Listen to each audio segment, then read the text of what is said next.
Okay, today we're going to talk about the 1986 figure Claymore from the Special Mission Brazil set.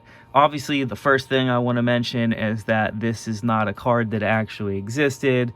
This is a custom card made by the 334th GI Joe team. They made a lot of custom cards at the time. I don't know if they're still making them or not. At the time, I had got a card to put one of my Claymore figures in there, and ultimately, I guess my glue dried up and it didn't stick. But anyway, I had them encased in a protective case, as you can see here. So again, this is not how the figure came. He came in a set of 5 figures and also came with a cassette tape in 1986. I remember seeing it at either Hills or Kmart. I think it was Hills. Kind of slept on it at the time. Got 5 figures in it.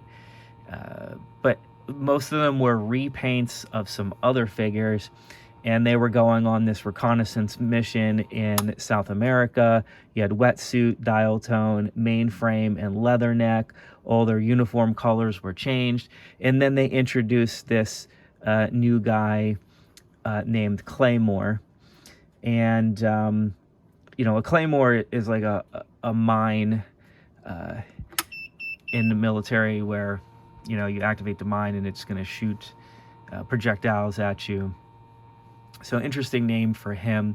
I really like this figure. I think that he had been underrated for a very long period of time. I know nowadays, you know, he is a highly sought after figure in the collection, but initially, you know, it wasn't really the case. So have a few of these, have quite a few somewhere. And I had started collecting because I really liked the vibe of the uniform.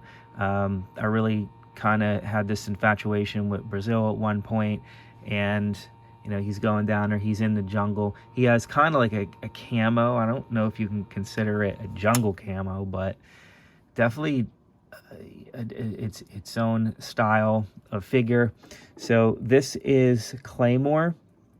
If you have any comments about this figure, you know, feel free to list them below and I'll try to get back to everybody. The other thing I want to mention is that he comes with a helmet and he comes with an Uzi. You have to be very careful if you're going to buy a copy of him because a lot of times people will switch out the Footloose helmet in there, and it's just a little lighter of a color.